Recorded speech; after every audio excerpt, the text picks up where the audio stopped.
Mm-hmm. Okay, so I'm starting this webinar today.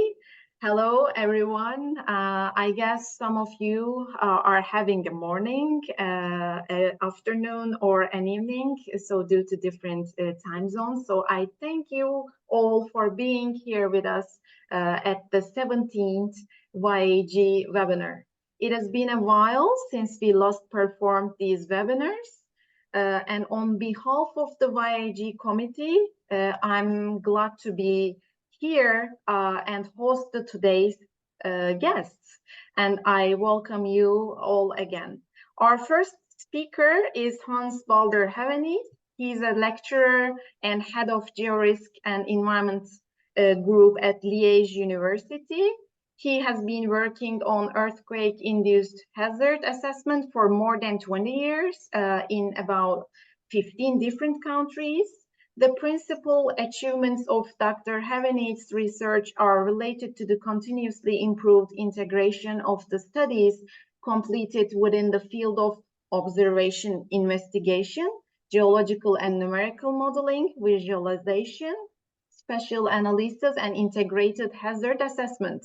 So today, the title of his presentation is How to Visualize Cascading Hazards Triggered by Earthquakes in Mountain Regions. So we have time for several questions after his presentation. So you may write them in the chat. Then I can read it to Dr. Havenith. And now you have the floor, Dr. Havenith. Thank you. Okay. Thank you, Tamai. Awesome. Presentation mode. I hope you see, everybody sees now presentation mode. Yeah, it's working. Thank you. Yeah.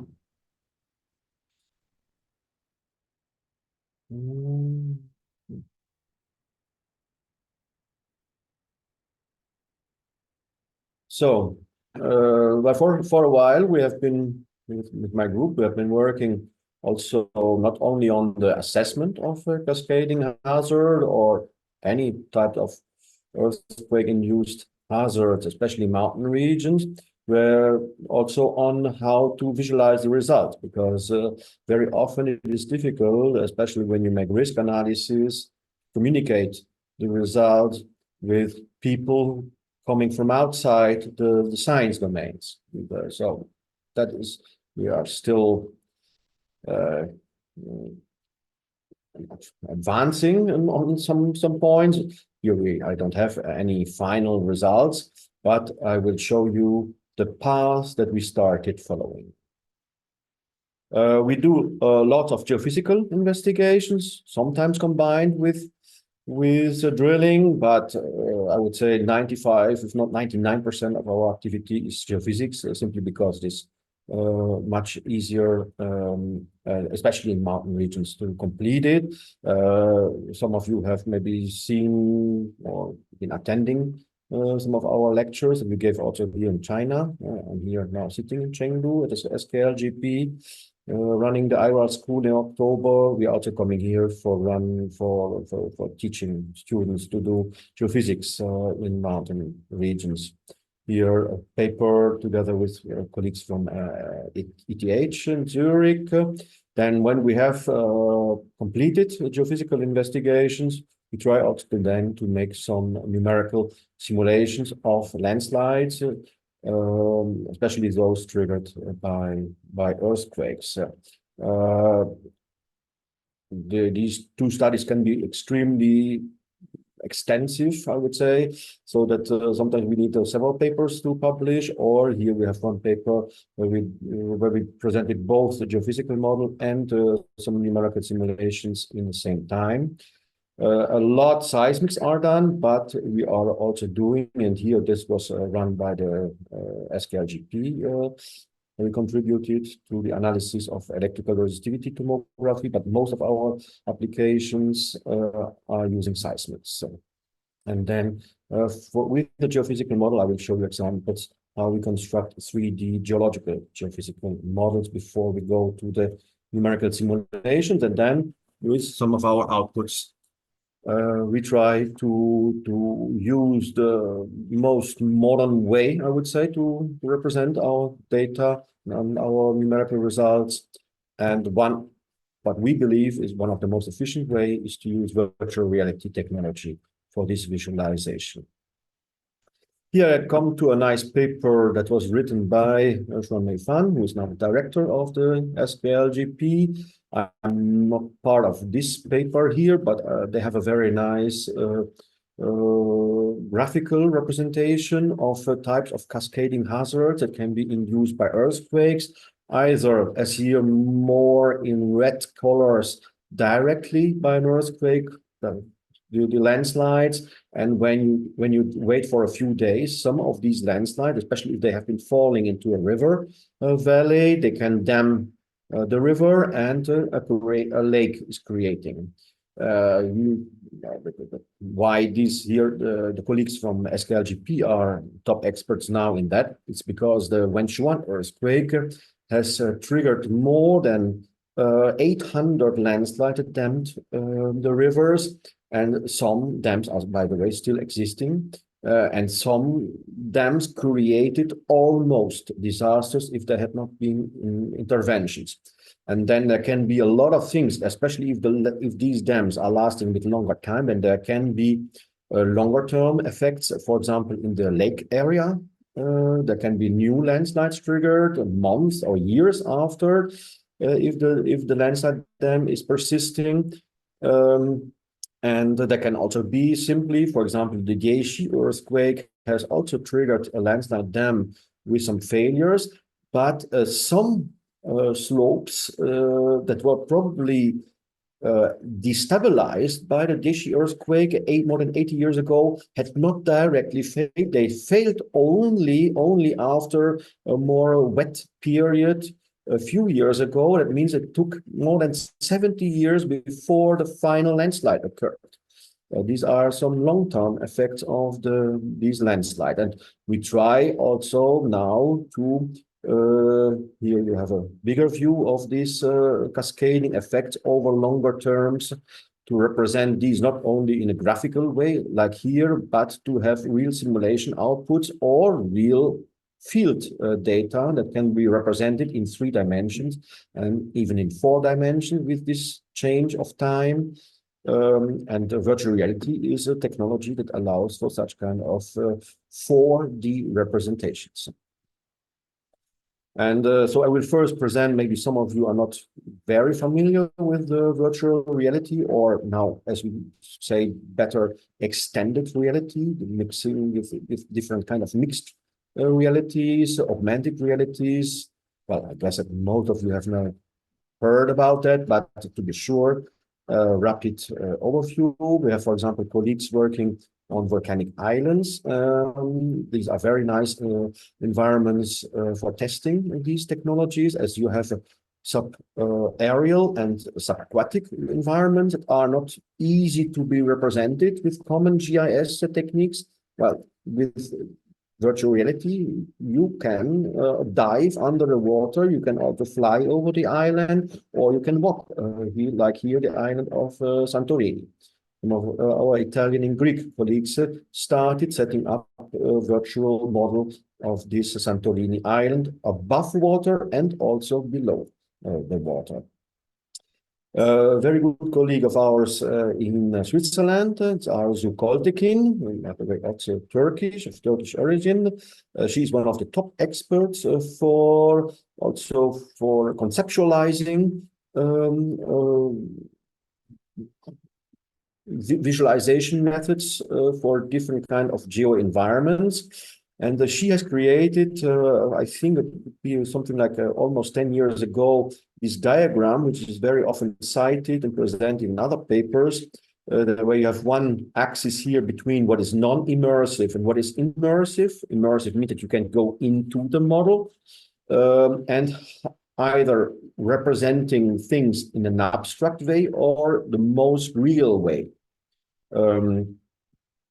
One term that is now, for example, very often used to have a very realistic representation of a field outcrop or whatever of a house. One term that you have certainly already heard is the term digital twin. So the more realistic it becomes, the more we are coming close to digital twins created, for example, with drone imagery. While you have here very abstract ways of representing diagrams, 3D plots, then the more and more you become realistic, the more and more the virtual reality techniques, extended reality techniques become interesting. And now most of you know that there are also that everybody can afford a single user a helmet for virtual reality. It is only a question of a few hundred of euro or dollars to buy such kind of system. While in former times, more than 10 years ago, it was not so easy to have this because you had to create a cave, and a good cave where you could go in to be immersive and to visualize things. A good cave was at least a few hundreds of thousands of euros. That has been very much improved. I said in the beginning, okay, we should normally now speak really about extended reality, which includes the virtual reality, where you are really inside a more or less realistic model, which is not reality, which is virtual reality. You can walk through this model, but you could also be with glasses outside in reality, but instead of seeing the trees in front of you, you would see, for example, a building that has not yet been constructed, but which to see how this building would fit into the landscape. That is, for example, augmented reality. And somewhere in between, you have this combination, you have the mixed reality. Then for sure, you have also in virtual reality. Virtual reality for some of you is more or better known through game-like environments. There already can have a lot of games that you have on the computer. You can already have them for sure in virtual reality as well. The different technological aspects. I will not go into detail with that. Just to tell you that so more than 10 years ago, we were almost forced to have a cave, which cost that time and still now several hundred of thousands of dollars or euros or whatever you want. While now, since 2015, relatively cheap single-person systems exist. That was the negative aspect, because in a cave you could be several people could go into the cave and discuss. That was not possible until recently with these helmets, but now also in our lab we can create virtual environments when there are several people. Everybody has his own helmet, but you can go into the same model and meet each other as avatar. So you also heard about this term, avatar, and that is called the collaborative virtual reality. Chinese are working a lot on the concepts. You see here, for example, the term collaborative component. I will not explain it. It is mostly focusing on geographic aspects. Like, for example, we don't call it geographic environments because we are going also a geographer would stay on the surface of the globe of sites, while we, for sure, as geologists, have to produce geophysical data from under the surface or under the sea also. There are big other state key laboratories in China creating such kind of concepts of collaborative virtual environments. Here is a mixed reality slide. You can see that is the present way how, for example, a street, I don't know where, it's like it's in Italy, looks like. What happens if, for example, we want to remove this part of the building, then we would see part of a church behind, and maybe replace that building in a few years by another building. How would it? So architects also are using this for sure more and more extensively. Here are some other examples. I will go faster. I want not to take time of my colleague who will come afterwards. So we have also summarized this in some paper several years ago in Havenith et al. There is the Keck caves in UC Davis in the United States, where people are making also geohazard analysis. You see, for example, here, people in the same cave watching a fault scar outcrop from a recent earthquake. Other type of geophysical data here below, and here, for example, all these are boreholes from, I think, from petroleum, no, sorry, from groundwater pumping in some areas in a 3D geomodel represented. Georadar or seismic reflection data watched in virtual reality here. Again, here's some examples from China. This is one of the first example I found a few years ago about geohazard site that was represented in a virtual geographic environment by Chinese colleagues. Now I will show you what kind of data we have, how we create them, which kind of tools are needed. Before, virtual reality is nice, but how, for sure, before we can go to virtual reality, you need first to create models. And I present here one site in Romania, for which we have the most complete way of presentation. And I present data from my former doctoral student, my postdoctor, and Sophie Ryan, and an still ongoing PhD student from RWTH Aachen, who has been working before with us, Le Maire, even Europeans are not fully aware that earthquakes do not only exist in Greece or in Italy, but also in central Romania. Actually, in central Romania, we can even have the strongest continental earthquakes in Europe. We could have up to magnitude 8. So far, in historical times, there was none, but we were not far. There is a magnitude 7.8, for example, in 1802, called the Great Quake.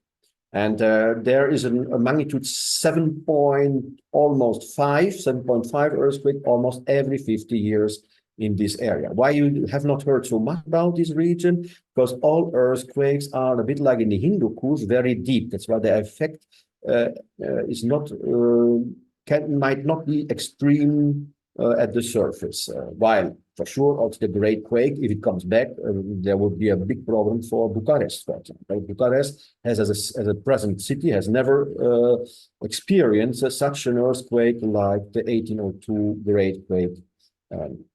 And we are interested in that because we found some very classical earthquake-triggered landslides. We don't know when they occurred, but they have some characteristics of an earthquake-triggered landslide. And several of my students, I also been contributing, have been working on this landslide, like the Balta landslide, starting with very simple ambient noise measurement and doing also ERT measurements, and one after the other representing these results in 3D geomodel.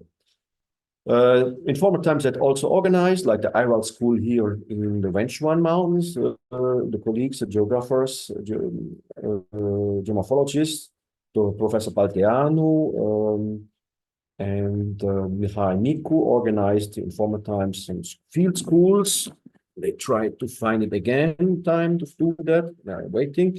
And I gave some lectures, and we found, for example, that especially here, the rock structures in the scarp found of this landslide are typical for, or are relatively good proof that there must have been an earthquake triggering, because we have an anti-dip slope structure which is relatively stable. And to make this anti-dip slope structure collapse, you need some additional force like earthquake shaking, while climatically induced landslide, especially also in the bottom part of the slope, may easily occur on dip slope structures with the layers dipping towards the slope. Here, a Balta rock slide was typically an anti-dip slope structure. That's why we spent some time making structural analysis. I will not go more in detail here. We take too much time to do that. I will come now to geophysics, as maybe some of you are also not so familiar with geophysics. I will quickly go through. Here you have some pseudo 3D representations of electrical profiles that we collected there over the years 2016 to 2018. Seismic profiles, seismic refraction tomographies. We did also some ambient noise measurement and array analysis to go deeper into the ground, and then collected all these in one geomodel. First representing here in a simple GIS environment, and then using a more complex 3D geomodel. Also here, I will not let, it takes almost 3 minutes before I go through the whole model, so I have to jump from to show you different type of data.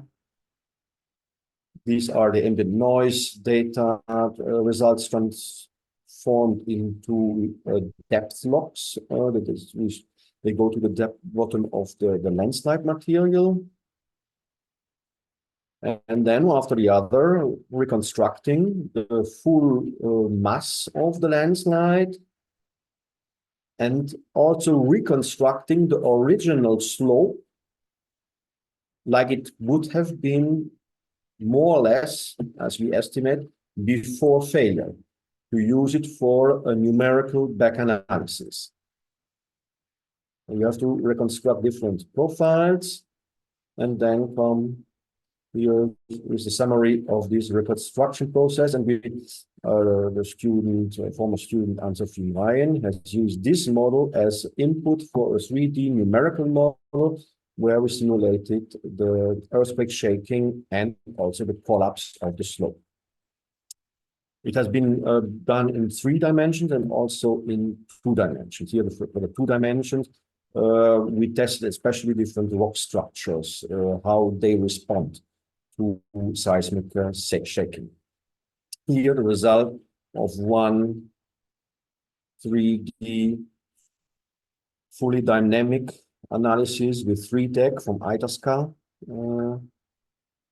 simulating the rock slide and some avalanching effects.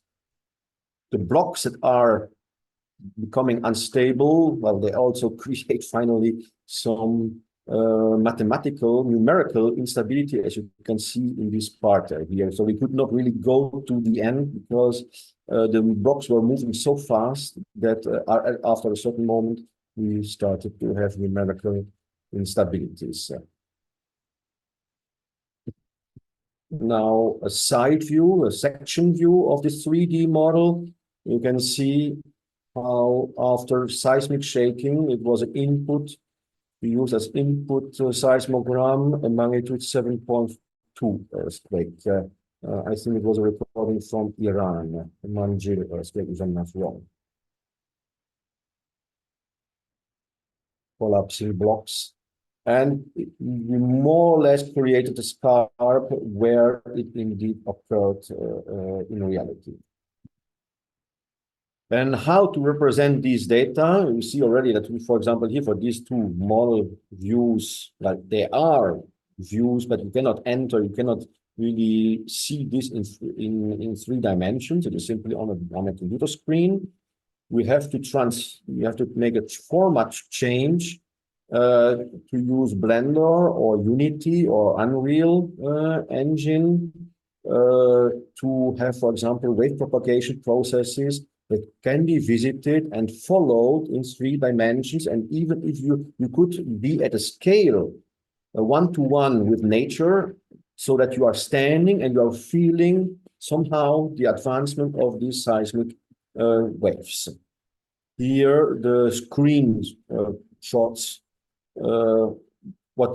from the environment that can also be visited from being inside, which is called immersive. So that is, we try to further develop this. Here we have, for example, a view, which is I would say the goal behind this approach is to have a better perception of the spatial temporal components of cascading hazards through immersive experiences. And especially the time component is still a lot underdeveloped in most representation, and we hope that this time component representation will be better when we can use such kind of technology. We have different kind of environments already that can be visited, even a full globe with the 500,000 strongest earthquake hypocenters. So you see, for example, here on the other side of the Earth, subduction zones that are on Pacific side, that you can watch through and you can enter this globe. Here, that is the representation of the Wenchuan earthquake ruptures with the aftershocks and main shocks, or the Central Asian Tianchang geohazard data base that we also have partly in 3 dimensions that can be visited. Here, single sites of rock avalanches, rock slides, also other type of geological environments like mud volcanoes in Romania or other landslides. Our computer scientists created a kind of a museum, virtual reality museum, to visit these sites, and you can also visit some dinosaurs. We have also paleontologists contributing to this, or crystal structures of minerals, and here mineralogical representation on the surface of mercury, from some colleagues in petrology who are also working with our lab to make these representations. So I have finished. I hope that I did not, because I could not see at the same time, but I did not overlap too much. No, I think I was well in time for this representation. Yeah, you're on time. Thank you very much, Dr. Havenith. Thank you for your inspirational and very interesting talk. And I believe that the topic that you presented is of great interest to us because it highlights a fundamental issue. So I'm looking at the chat window to see if there are any questions to you. One of our participants from Ethiopia says that there is so many geohazard zonation far from rift. I need major causative factors for this. So I think he's trying to find some connection between the predisposing and causative factors for the geohazards in his country, I believe, and it doesn't contain any question at all. But he shared with us well, I can still, his opinions. I could still comment on that. Well, Ethiopia has for sure many earthquakes along the rift zones, and well, I'm not a top specialist for. We have been working also on the East African rift with colleagues, Belgian colleagues. You probably know that. Many Belgian colleagues work in the East African rift, but mostly on the Central Africa, between Burundi, Congo, and Rwanda especially. But we have also colleagues working in Ethiopia on seismic hazards and seismotectonic aspects. And what I know from the East African rift, that sometimes you can have also, like in not as deep earthquake hypocenters as in Romania, but you could have deep hypocenters, and the deeper the earthquakes are, the farther the energy can spread. So that it could be that even if you are dozens of kilometers away from the rift zones with the deep earthquakes, you could have effects at 50, 100 kilometers away from the rift zone. Thank you very much for your reply. And another person asks if there are any online courses on VR geology. Where can we learn all the techniques?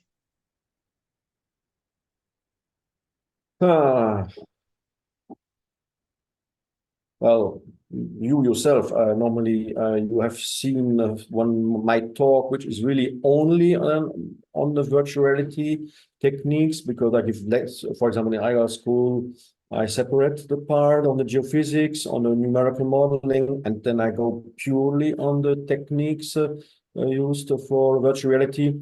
We have now an Erasmus Plus school where we are teaching to students, but it is not on, well, right now, there's no online course, but I guess that there should soon be, there are at least 2 projects I know. Well, our side is known as Bridget.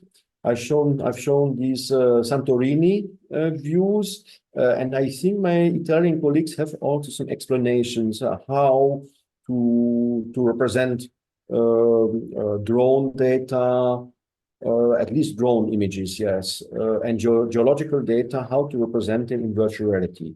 It is the Bridget Plus project, and with that you should find the Bridget Plus Erasmus site, where there's some training, at least a start of training courses for virtual reality applications in geology. Thank you for the information, and I would like to, if there no any other questions, because we only allow questions written on the chat. We are sorry for the ones who raises up their hands.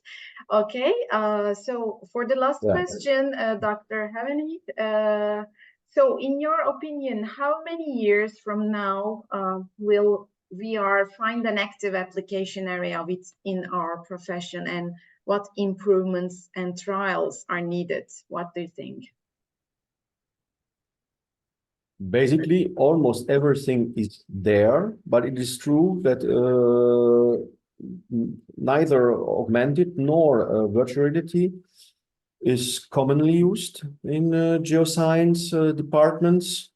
As I've shown you, once we started for the geohazard, then also people from mineralogy came, and the students learn now also visiting the crystal structures. There are at least 2 practical lectures where there can be several of students be together with the professor in a virtual environment, and they can visit the structures almost being at the same scale as the crystal structure, which is difficult in reality, even if they have some wooden structures constructed.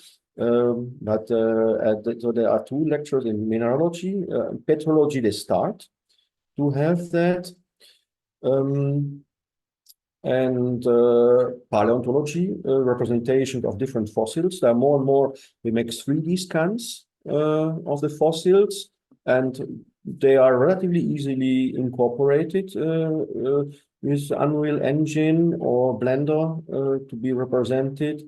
And now these helmets are relatively easy. One of the obstacles was once you are in the helmet, you are totally cut from the rest of the world. So it's difficult to communicate. But MetaQuest has produced now a new system where you can be either totally away from the world, or you can partly connect. There are some some possibilities to look through, so that you see, well, even though you have these glasses on, you can see outside. But you can also say, okay, I want to be in Google Earth VR. There's, for example, the Google Earth version for virtual reality, where you are totally cut and you are totally immersive, or you can be partly also outside to communicate, for example, with people who are not in your virtual environment. And so technologically, almost everything is there. And also the MetaQuest, even this new system, costs without cable. You can use it without cable. You can really freely walk in a room and visit. You don't need any cables anymore. The cable was a former obstacle which does not exist anymore. Principally, everything is there. You can collaborative VR. You need really an expert. You need a computer scientist expert in that, so that you can meet other avatars. But technologically, it is there. Now, how long it takes that it becomes very common, these glasses are not much more expensive than your smart iPhone. It's the same price, for 400 or 500 euro. Okay, thank you very much. I think I have one more in the chat window from Avan. Here, he says that nowadays in engineering geology field, computer 3D numerical models and innovative techniques like UAV surveys, ArcGIS mapping, InSAR analysis, how we can better study all these geohazard management, he asks. Yeah. What I showed you, I think that still now the ArcGIS Pro does not allow directly to have to visualize your maps in virtual reality. I think I'm not an expert of ArcGIS Pro, I must say. I must ask my student. I'm still working with the pre-pro version. But what we have to do, we really have to use ParaView Blender to represent all data that we have in 3 dimensions. You use the X, Y, Z information, and if you have simulations, you have also time information, and you need to reformat all these data that come from Pix4D, that come from ArcGIS, and so on. You need a person who knows Blender, ParaView, because you need to go through this software to make the data representable in virtual GIS. But practically everything that you have in your GIS or QGIS projects, if you go through, you can import it in Blender, format them correctly, then you can go to the virtual environment with that. Yeah, and before ending this session, I have one last question from Sisho. Is it possible to do research on geohazard without fieldwork? That means with the help of software? If so, what are the best software to use?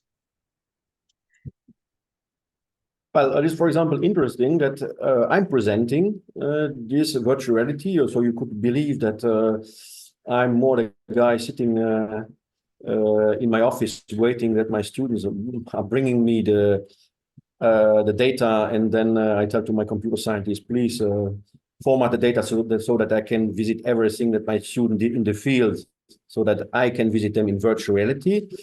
I don't know if some of these people, well, you yourself have seen me, but you have seen me only for teaching in the room. I told you that for the IRAD school, I'm also teaching outside the geophysics, for example, and in the field. The field will never replace virtual reality, but I cannot bring all of you to the Wenchuan Mountains, and I cannot bring all of you to the Carpathian Mountains or to Ethiopia, to the Eastern Rift, or I have to bring these things as good as I can to the field. Especially, I'm thinking more to communicate with people who could not come with me, and especially we use that also for risk perception, to speak with people who are not geoscientists, who anyway would not come with me to the field, to bring the field to them. But I have to fly the drone in the field. I have to set up the electrical resistivity tomography, insert the electrodes or the geophones, install the seismic stations. For example, right now, there was not a single survey done by my group where I have not been at least a few days in the field. Most of the time, I'm full-time at the field, but I cannot take everybody to the field.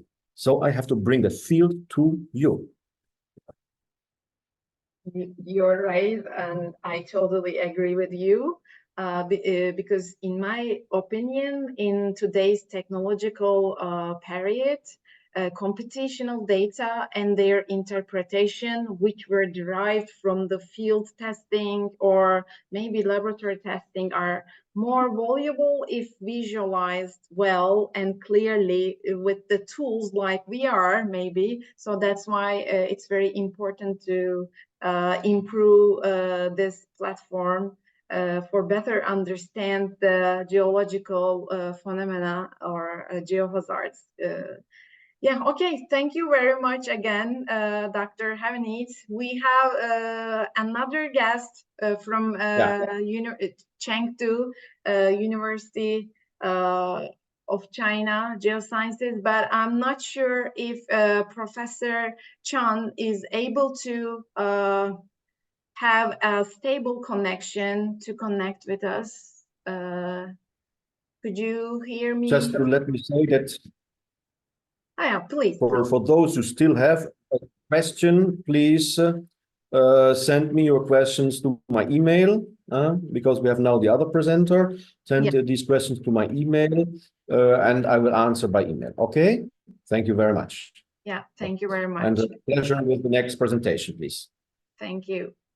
So, Professor Chan, can you hear me? So, she seems to be online here, but I can not hear her.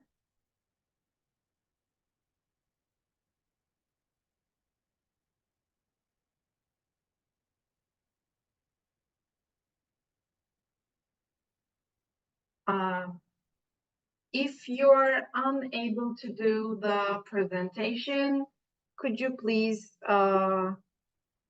send me an email or write on the chat window?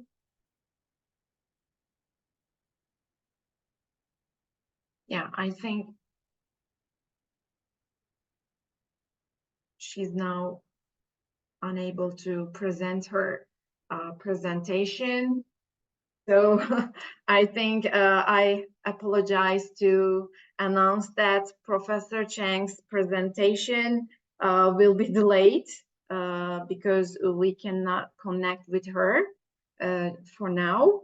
So due to technical issues, and I think due to the low quality of the internet connection of Professor Chan, we will reschedule her presentation to another date. So please stay connected. Please stay connected with us through our social media and through our website, please, because we will announce a new date for the presentation of Professor Chan. So I have to then close this webinar for today. As I said, I'm really sorry to finish this webinar here.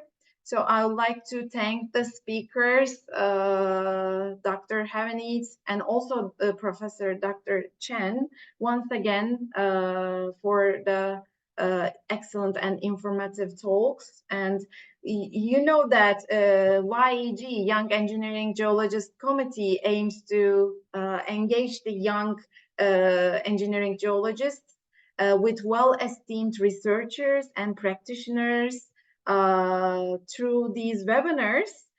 So these webinars are also posted on YouTube for the ones who couldn't participate online. So because we know that the time zones make it hard to gather all people around the world at the same time. So I would say that let's meet again at our next webinar, and please do not forget to follow us on our social media. And I'm thanking you again all. See you in the next webinar. Thank you very much. Thank you. Goodbye. Thank you. Bye-bye. Bye-bye.